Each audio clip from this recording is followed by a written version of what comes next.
experienced the worst eruption of anti-Semitism in Canadian politics in a generation. A number of political actors have spent weeks attacking Jewish MPs and leaders around the world for speaking up against Hamas, a listed terrorist organization responsible for the deaths of 10 Israelis, including 2 children. I have never experienced anything like it. We will not accept an apology after you realize what you've done. We will work to defeat you and bring in progressive climate champions who are Antifa, pro-LGBT, pro-indigenous sovereignty, and Zionists.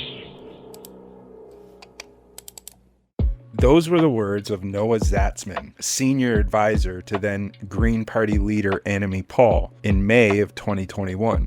A Facebook post that detonated a political crisis, splintering the Green Party, pushing out an NP, and triggering a collapse from which the party still hasn't really recovered. But this story doesn't start with a Facebook post. It starts years earlier with a fight over Palestine, with a grassroots movement inside the Green Party daring to support boycott, divestment, and sanctions, and with the forces inside and outside of the party that mobilized to crush it. In 2016, the Greens became the first major Canadian party to pass a resolution supporting aspects of BDS. The backlash from Zionist lobby groups and political elites was immediate, and Elizabeth May, facing external pressure, led a reversal of the policy just months later, signaling that Palestine solidarity would never really be tolerated inside of the party leadership for as long as Elizabeth May was signaling that Palestine solidarity would never really be tolerated inside the party for as long as Elizabeth May was ahead of the party's leadership. Fast forward to 2020 and the same patterns were playing out again, only this time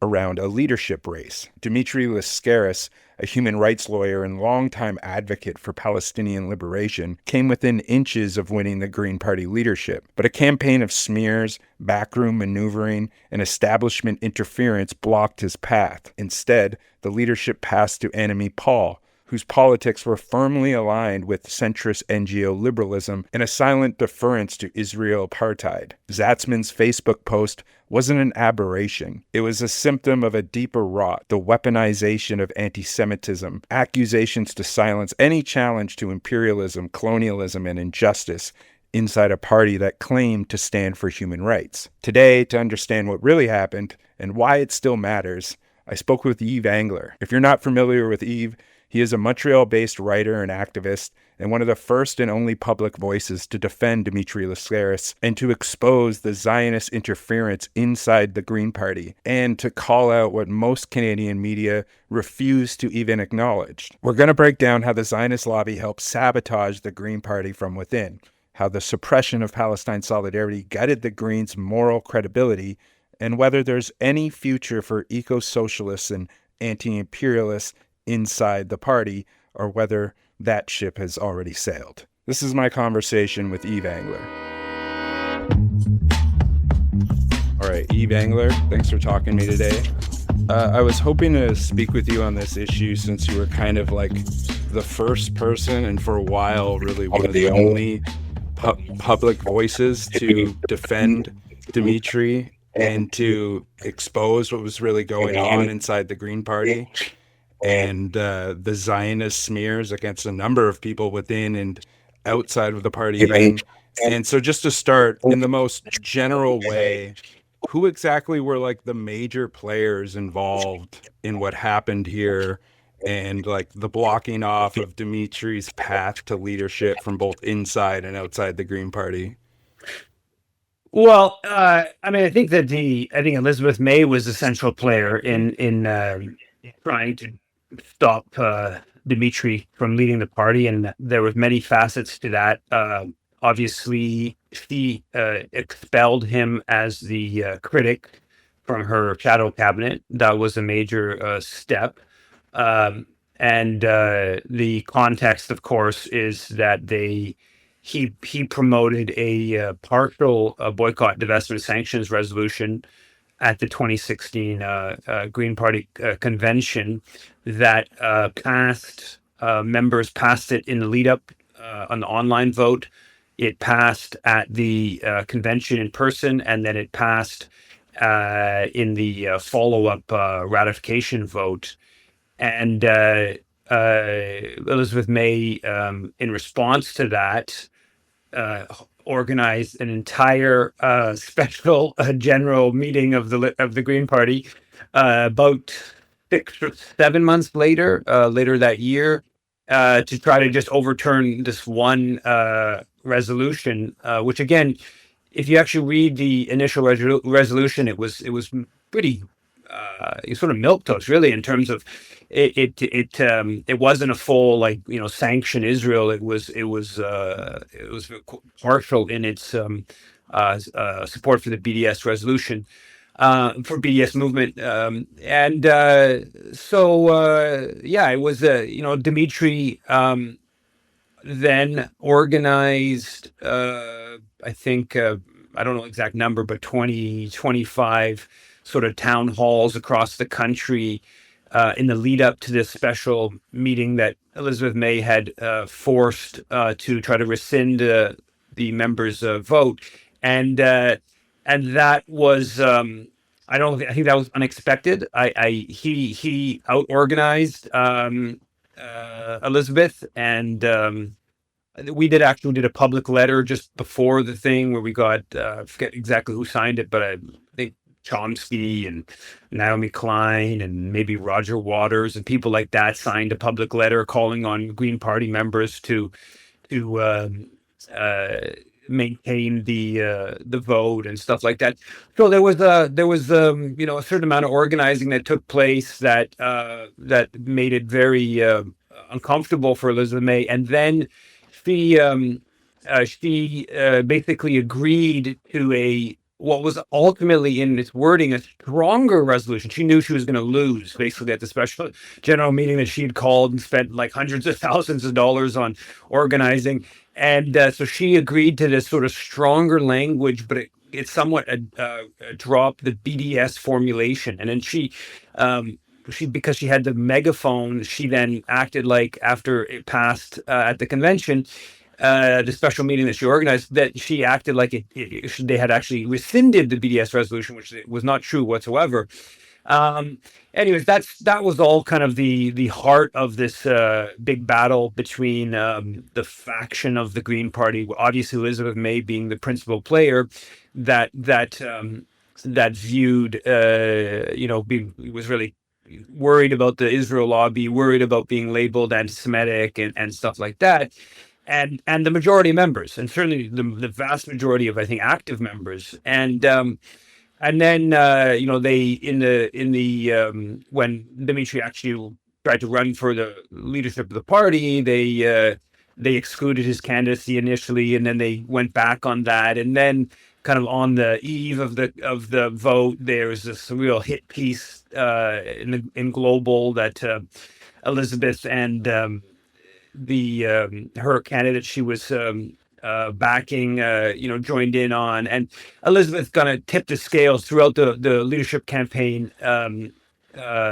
She tipped the scales in favor of Annamie Paul, who was her candidate, who really came out of nowhere, and who had this she was, I think, I don't have the proof of this exactly, but my guess is that some faction of the Israel lobby basically pushed Annamie Paul forward, and got Elizabeth May to kind of get behind her, and saw this as the right kind of person to take up this position. So yeah, there's many elements to it, but obviously Elizabeth May felt very threatened by Dimitri's eco-socialist, anti-imperialist kind of politics, and the willingness to directly challenge the apartheid and genocide lobby.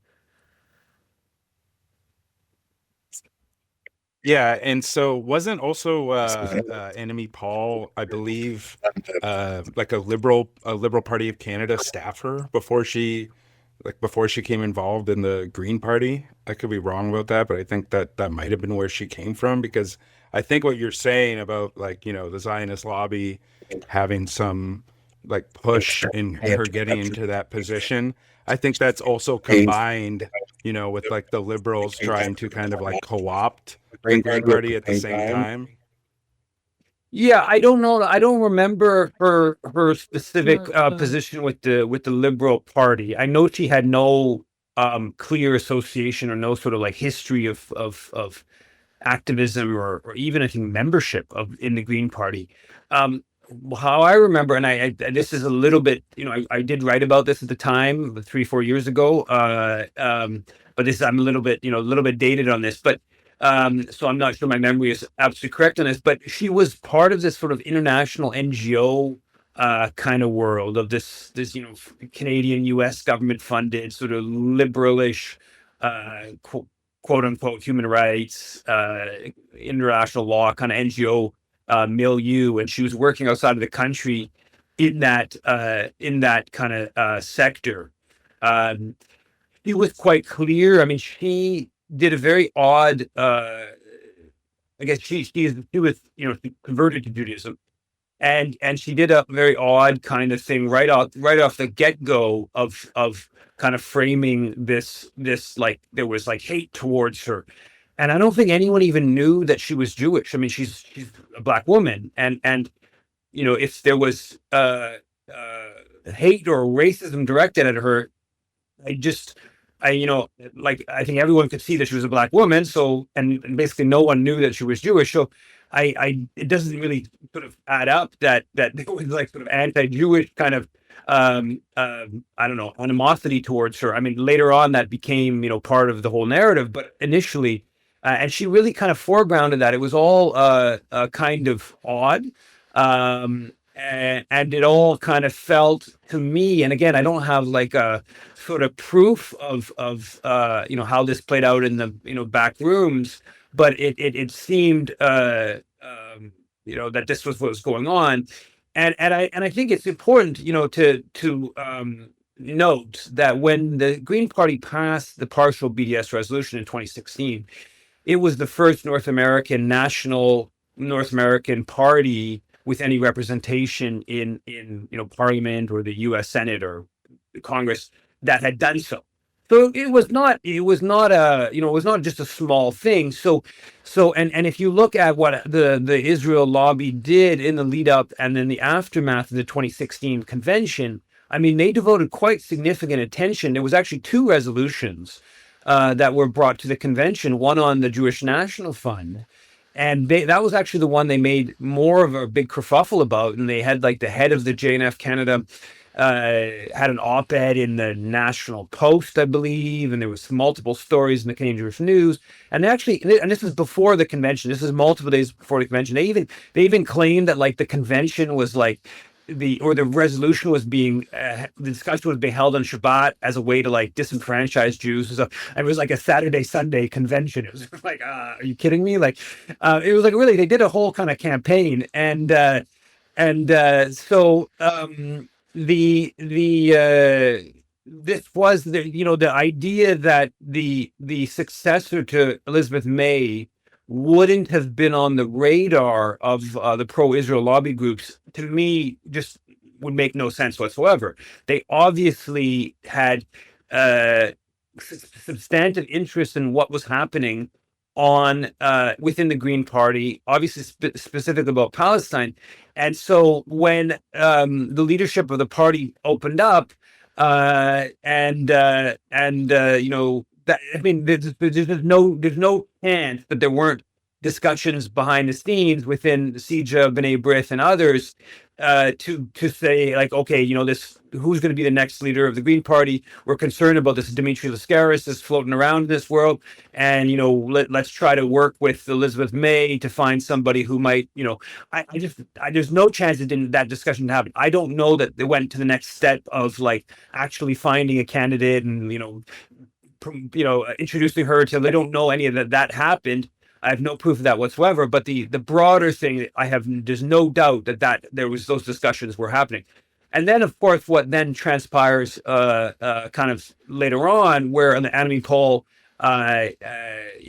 wins with the backing of Elizabeth May, and what ultimately was quite a close race with Dimitri. And the idea that he did as well as he did, even though he'd been excluded from participating, and Elizabeth May is like, quite openly supporting a candidate. But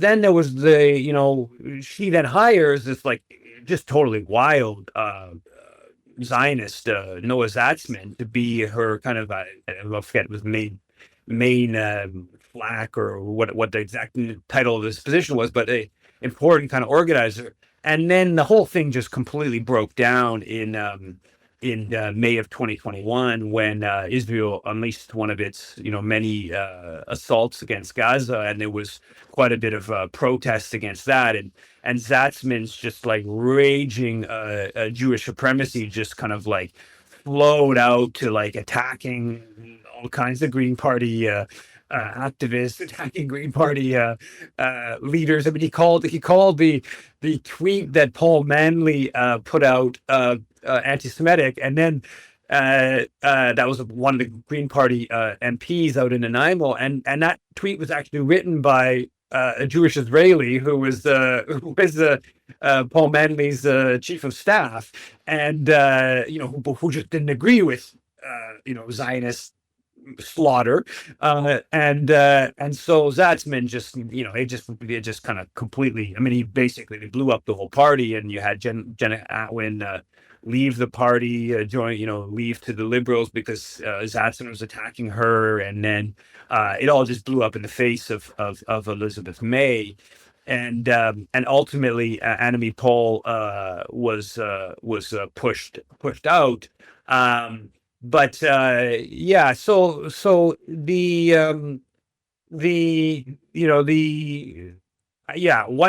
was all the players in the background? I don't know more than just some of what I've seen in the public domain, but I do know there is no doubt whatsoever that the leadership of the Green Party of Canada was of substantive interest to the Israel lobby, and what happened is this a leader came in that was very much aligned with apartheid and ultimately genocide. Yeah, so I feel like the thing that you were talking about kind of culminates with this post from Zatzman, and I just wanted to ask a couple of things about that. Do you think that, like, I know it was happening during the pandemic, so I feel like there was both like an aspect of it's kind of like washed in the memory in like the common memory about what happened there, like either because people were just like politically apathetic because of coming out of the Trump years, and then because of the pandemic, but also like I feel like coming out of the Trump years, it almost made it easier to associate like like anti-Semitism and things like that, and like political extremism, and to use like just like an association with certain figures, and for these kind of more like liberal Zionist people to just like use these like accusations of anti-Semitism,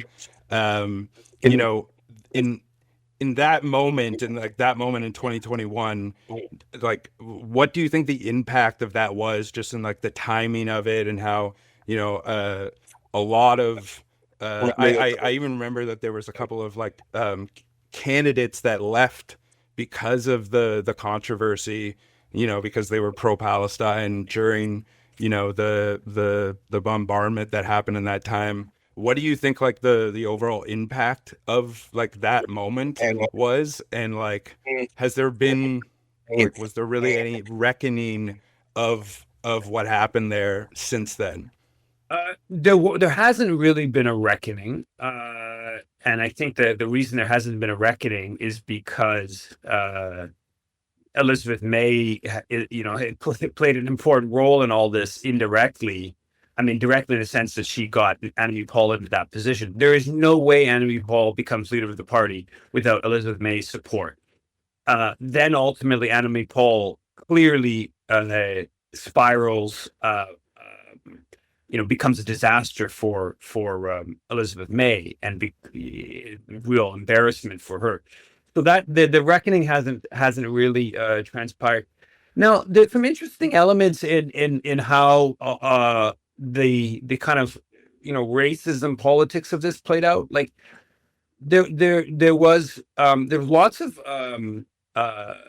black or people who would consider, because this was around the Black Lives Matters kind of stuff, and there was a lot of people who consider themselves sympathetic to black causes, or anti-blackness, combating anti-blackness, that sort of just defended Annamie Paul just as a black woman, and kind of said that, well, there, this is kind of, they either directly or suggested that it was. And I'm talking about people like Nora Loretto and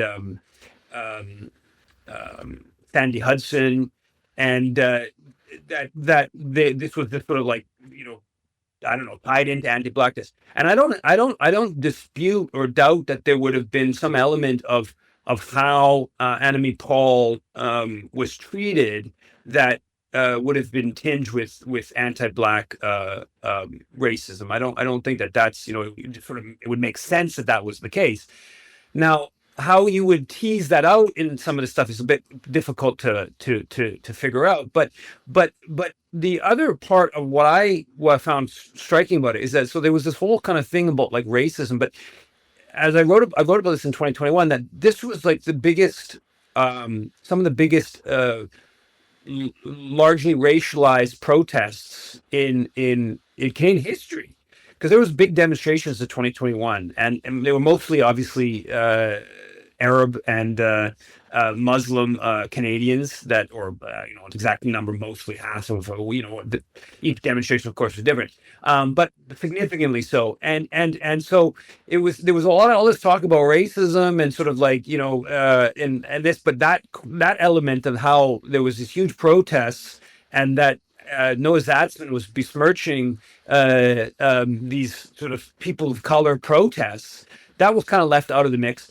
And obviously Zatzman, used the anti-Semitism stick, which, at this point now, 2025, I mean, it was tired in 2021, but now in 2025, I mean, it's just so tired, of course. But he was using that, and I think if I'm getting the point of your question of a sector of the kind of progressive opinion that got really into with Donald Trump's first presidency, got really into this fascism is nigh, and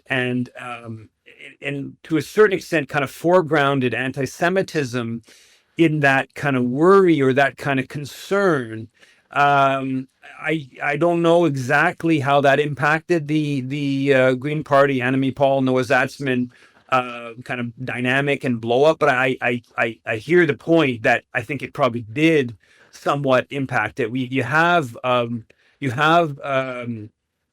groups or an ideology, if you like, kind of, I find just totally bizarre, very nationalistic, oddly, ideology, where a lot of people around the Canada anti-hate network, I think, fall into this kind of thinking, where they frame themselves as this sort of anti-fascist kind of stuff. They have this kind of rhetoric, and they're really just liberals, like liberal in both sense, both Liberal Party and liberals.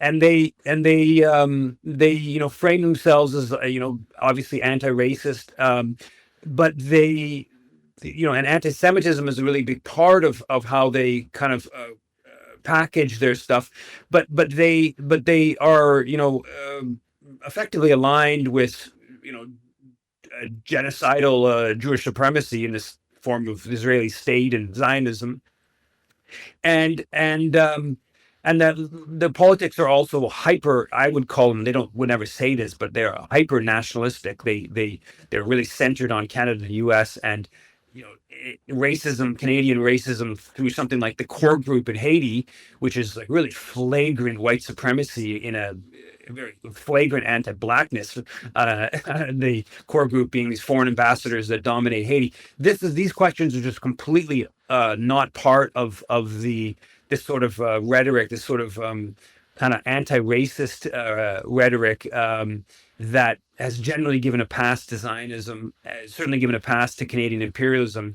racist Canadian imperialism, and so I think that some of that kind of I don't know exactly how that interacted with the Annamie Paul, Noah Zatzman, Green Party blow up, but some of that stuff was, I think, in a bit of the background there. Yeah, and I think that also, like, I feel like we saw this with South Africa and, you know, the Zionist lobby doing a thing where they kind of like used like systemic racism as like a, you know, like as a cudgel to say like, you know, oh, these people are being victimized by, you know, anti-black racism, but it's also because they're you know, also because they're Jewish, or also because they're Zionist, right? Like we've seen like that type of thing, like just to try to like you know, even just to co-opt the idea of like anti-racism to then like, you know, make it about Zionism, right? Like if you're anti-Zionist, you're racist. And like you've seen this a lot. I guess it didn't really get off of its feet because of just like the way that, you know, it just didn't really resonate in like black communities.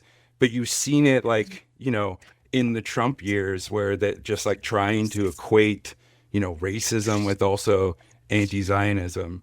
But just to finish off, like the core reason that I wanted to do all of this was obviously because of the election coming up. And, you know, there's a lot of people, including myself, who are typical NDP voters, at least federally, but feel like they can't, you know, in good conscience, vote for the NDP right now after they've helped prop up, you know, the Trudeau government for so long. And then, but also see like very few options as an alternative, and at least for like these establishment political parties. So my you know, my last question is, you know, with Elizabeth May signaling that she's going to probably step back from a leadership position and that there may be a power vacuum opening up here in the Green Party, do you think that there's any type of realistic pathway for what you said earlier, eco-socialist, anti-imperialist forces to like reclaim the Green Party, or is that ship kind of sailed at this point? Well, the first thing is just on the election stuff. I mean, I've already voted. I voted the NDP candidate in my riding, Nima Machouf. I have obviously lots of issues with the NDP in general, and I have some specific issues with her, particularly on Iran. But you know, Stephen Guilbeault is the incumbent Liberal, and the only person that has a chance of beating him is her. Adrian Welch from the Communist Party is on the ballot, so I could have voted for him, and I feel a little bit bad about not voting for him. I know him. I've done worked with him, there's no chance of a conservative in my riding. That the bloc is going to be the third place. Wouldn't even astound me if all the hard left candidates got as many votes as the conservative in my riding. So I think that these things on the voting stuff, to me, I see this as heavily strategic. I just said this, if I was in Vancouver East where I grew up, I would be voting for the Communist Party, Kimball, Communist Party candidate, mostly because Jenny Kwan would win. If she's going to win, the NDP candidate's going to win. There's a tiny chance the Liberal could pull it off. Very unlikely. I don't like Jenny Kwan's hawkishness on Iran or on China. I think she's quite damaging within the NDP on that issue. I don't think she's particularly good NDP in general. So if she was defeated by a Liberal, I wouldn't be that big a deal. And so I would go with the more left wing candidate and make a bit of a, I don't call it more of a protest vote. It comes down to me. These things come down to the very specific about each riding and different dynamics like that and stuff like that. And I've said this with foreign policy. I mean, there's no one in Parliament it's all harm reduction, right? On foreign policy, they're all bad, and maybe on the NDPs come around to be not so bad on Palestine and do some okay stuff in the last little bit, but they're so bad on military spending, on NATO proxy war on China, and the same thing goes with Elizabeth May and Jonathan Pedino, the co-leader of the Green Party. I went to his foreign policy press conference launch where they were launching Green Party policy and foreign policy, and his like 7-minute thing about world affairs and his framing of stuff. It's not much different than Mark Carney's framing or Jagmeet Singh's framing. Like maybe Polyev wouldn't have done exactly that, but either the other two leaders could have been there, or Yves François Blanchet. So it's I disagree with these very fundamental elements to it.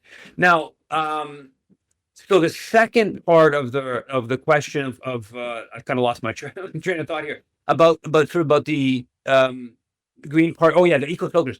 So the now I think there's no, I don't think the door is closed. I think that unfortunately individuals matter in these things, and Dimitri, like if Dimitri would have won the leadership and it was close, I think that could have had a fair bit of effect.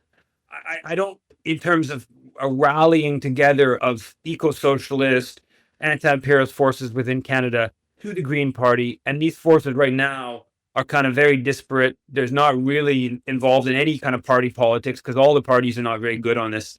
And so, if Dimitri wanted to run again, that might matter, right? Like, there's dynamics that come down to individuals, unfortunately, in something like this, especially something that's not as, it's not a huge, the Green Party matters. It has a structure, but it's not a huge institution. So you can get some, well-organized, competent individual that has access to some resources, right? So Dimitri was able to do an extensive pan-Canadian tour that I think he basically had to, he fund himself, drove across the country, like doing events and, organizing and all that as part of the leadership race. So individuals do matter in that, unfortunately. And I don't know if there is another, I don't know if Dimitri might want to do that going forward, and or if there's another individual that would be well placed to be that. But yeah, I think that's totally a possibility. I think there are, there's not a lot of people that, self-describe as eco-socialists, but I think there's a lot of people who are eco-socialists in the sense that they are concerned about the fact that the economy is in the hands of wealth holders and billionaires, and and that there's not democracy in the economic sphere. And then they're also concerned by the fact that capitalism is incompatible with sustainability. I mean, I think you can make a case that humanity is incompatible with sustainability. There's a case to be made there. I don't know, I'll go one way or another, but it's crystal clear that capitalism's need to constantly grow and conspicuous consumption is just simply incompatible with sustainability. So that to me, those arguments, those points that looking at the world is not going to go away because, well, unless capitalism goes away, right? So yeah, I think that's a possibility there. Now, what will it solidify? I don't know. And again, unfortunately, the individual might matter in this case. If Dimitri decided to run, I think he would probably have a very good shot at winning. But I don't know if he has interest in doing that or not. Yeah, like I would say my only argument for Jonathan Pettineau would possibly be that he would be like, more malleable because he's like coming in as, an outsider in the sense of being like a non-establishment, whereas like, Elizabeth May had been involved for, years and years, or anybody else who's come in, as like a quote unquote leftist has been kind of co-opted. And I'm not to say that he wouldn't be, or he's already hasn't been, but like I just making the case that like because of a potential for like a radical left to emerge within, that there would be a potential to like make him more malleable. But with all of that said, it might be a moot point because he might not even remain the leader after all of this is said and done. Jonathan Pettineau, I mean, So there's yeah, just a piece published today on the Canada Files, Alex Terrell and Aiden. yeah, I saw. And, Jonathan Pettineau has this whole background in this U.S. Canadian government funded NGO network. So that he does have fairly staked positions. And I can say, speaking on a personal level, I've had a number of interactions with him where he's uh, out of character or out of proportion hostile. Like he blocked me, totally weird one, where I tried to ask him about, I tried to show up at a Green Party event that was launching his by-election campaign in NDG. I guess that's 2-3 years ago, and he wouldn't even let me in the room. And he was like really hostile. And I never met the guy before. And it was like he was aware of some of my writing and activism, and he was just like sort of instantaneously hostile. And then just recently, I showed up. I've been to 2 of his press conferences and just pleasantly asked questions. And the second one, there was only one other meeting. There was only CBC there, and he right out like when I walk in the door, he starts getting like goes out of his way to say, I don't like your type of journalism, but it's okay, you can stay. And it's like he's got one other journalist there. Like I'm drawing attention, quite frankly. And I had 2 questions. One that I thought would be was like kind of to his favor, was trying to ask the question, have him say that he would prosecute Canadians fighting in the Israeli military, which he did say, and I did share, and it got like quite much circulation, which is really like, I basically did promo for him. And then another question that was more critical. I didn't necessarily plan that question in advance, but with what he had said. And so it was just this like it's very clear to me in my brief interactions and seeing the story that Terrell and Aiden wrote, that this is somebody who has actually been part of a he's not just coming from outside of the political world, but he's coming from a particular political world of the NGO world, which is now very much part of kind of establishment-y Liberal Party, maybe NDP in this case, a bit green, whatever official politics. That's it's not the world of activism. It's not the world of like student organizing, student strike organizing. It's not the world of Palestine, excluded Palestine solidarity activism. It's the world of paid trips to international this and that and the like. Yeah, like more like where like the Stephen Guilbeault generation was more like actual activists. Well, this is more like a professional managerial version of it, where they're not like actually getting their hands dirty. Yeah. I appreciate very much you talking to me about this. You really like gave a very from the best source that I could get on this, and I just like very much appreciate talking to you, because I feel like just from what I've heard, that there's definitely been like a lot of people considering what I had just asked you about, like, is there a chance, that, some political movement can emerge behind the Green Party in the next, election cycle.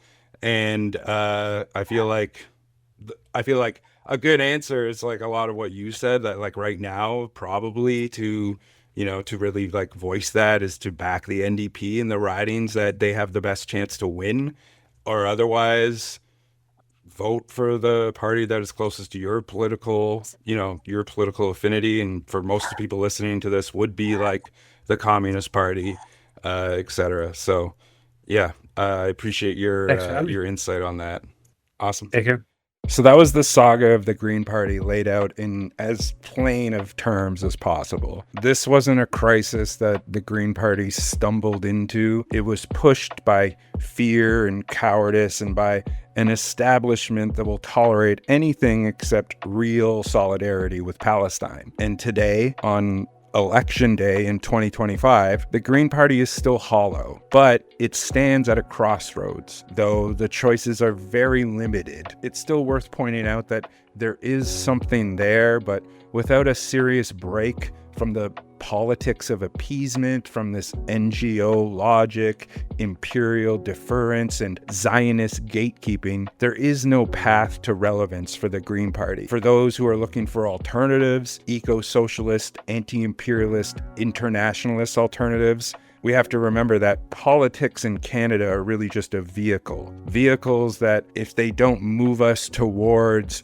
a greater good, we should probably abandon them and build something different together. Whether it's the Green Party or something else, it's pretty clear that that is what needs to happen. Thanks for listening to the Sparkcast.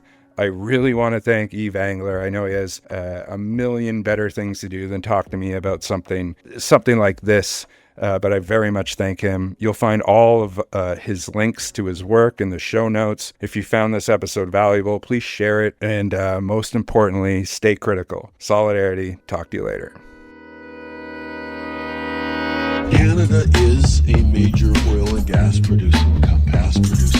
Canada is a major oil and gas producing country. Canada is a major oil and gas producing country. Canada is a major oil and gas producing company. Canada is a major oil and gas producing company. Canada is a major oil and gas producing company. Canada is a major oil and gas producing company. Canada is a major oil and gas producing company. Canada is gas producing company. Canada is gas producing company. Canada is gas producing company. Canada is gas producing company. Canada is